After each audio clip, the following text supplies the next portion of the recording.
নিশ্চয়ই ভাবছো যে তোমার বড় মা এত নিষ্ঠুর কি করে হলো, তাই তো? বড় মা, ছোটবেলা আমি আমার মা বাবাকে হারিয়েছিলাম। তারপর থেকে তো তুমি আমায় কোলে পিঠে করে মানুষ করেছো, আমায় যোগ্য রাজকুমার হয়ে ওঠার সমস্ত প্রশিক্ষণ দিয়েছো।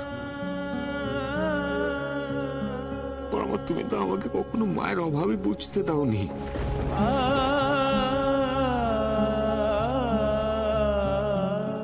তারপরেও তুমি ভাবছো যে আমি তোমায় নিষ্ঠুর ভাববো? এই তোমার ধর্মের সইবে না বড় মা। এতটা ভালোবেসেও তো এতটা কঠিন হয়েছিলাম আমি বিক্রম।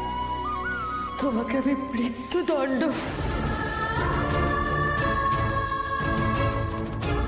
তোমার ভালোবাসার জোর, তোমার আশীর্বাদের জোর এতটাই যে আমার মৃত্যুদণ্ড ঘোষণা হওয়ার পরেও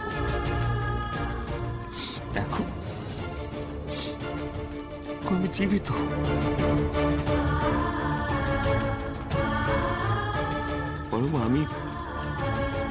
আমি তোমার ভুল বুঝিনি। তবু তোমার মনে তো সারা জীবন আমার প্রতি এই বিতৃষ্ণা থেকেই যাবে, তাই না? আর কখনো কোনোদিনও কি তুমি আমাকে আগের মতো ভালোবাসতে পারবে? আমাকে এত ভালোবাসা সত্ত্বেও যখন তুমি আমায় মৃত্যুদণ্ড দিয়েছিলে, আমি কি তোমায় বলেছিলাম যে তুমি আমায় ভালোবাসো না তাই আমায় মৃত্যুদণ্ড দিয়েছো?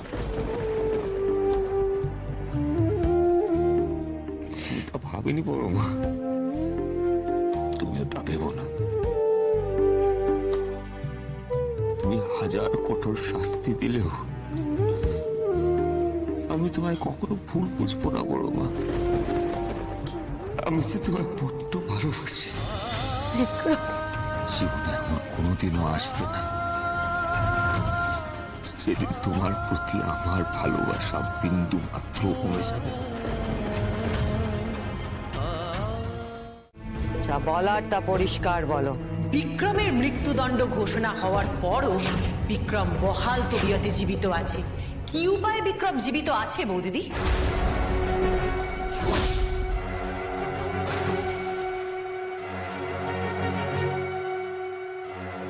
আমি নিজেও জানি না যে রাজকুমার বিক্রম কি উপায়ে জীবিত আছে।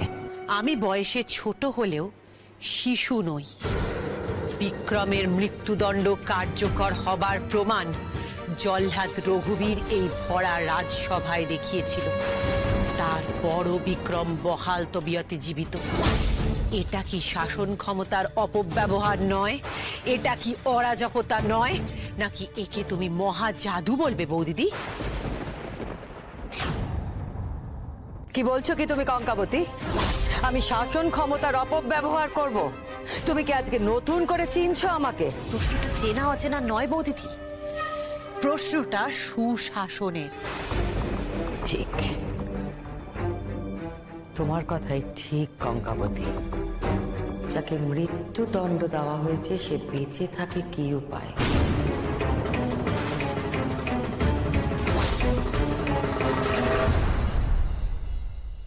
এ কেমন বিচারে প্রহসন রাজমাতা পদ্মাবতী?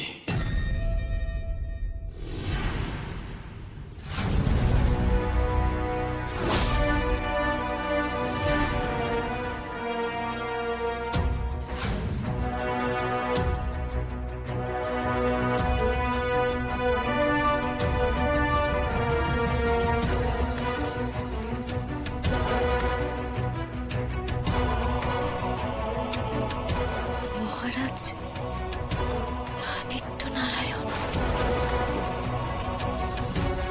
এ কি, মহারাজ কখন এলেন? মহারাজ আদিত্যনারায়ণ, আপনি এখানে? আপনার রাজ্য থেকে আমাদের রাজ্যে আক্রমণ করা হয়েছে আর আপনি দাঁড়িয়ে আছেন আমাদের রাজসভায়।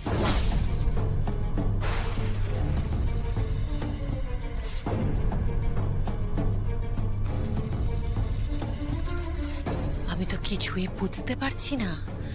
কি ঘটনাটা ঘটলো আমি তো কিছুই বুঝতে পারছি না। টঙ্কা, মহারাজ আদিত্য নারায়ণ পলাশপুর রাজ্য আক্রমণ করেননি, তাই ওনাকে এই রাজসভায় দাঁড়িয়ে এমন কিচ্ছু বলো না যাতে আমার মান নষ্ট হয়। পদ্মাবতী, আজ আপনার মান আপনার বিচারের উপর নির্ভর করবে। যে রাজকুমার বিক্রমের উপর রাজদ্রোহিতার অভিযোগ ছিল, আজকে সেই রাজকুমার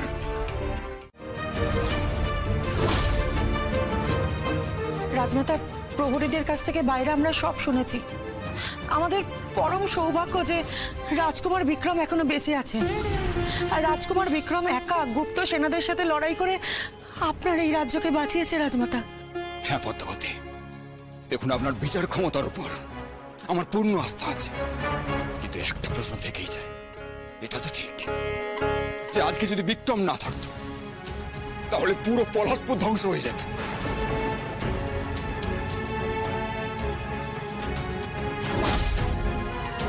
তাই এই বিষয়ে খুবই বিচক্ষণতার সাথে সিদ্ধান্ত নিতে হবে। আশা করছি আমি যেটা বলতে চাইছি সেটা আমি বুঝতে পারছি। মহারাজ, যাকে মৃত্যুদণ্ড দেওয়া হয়েছিল সে জীবিত আছে, মানে দণ্ড কার্যকর হয়নি।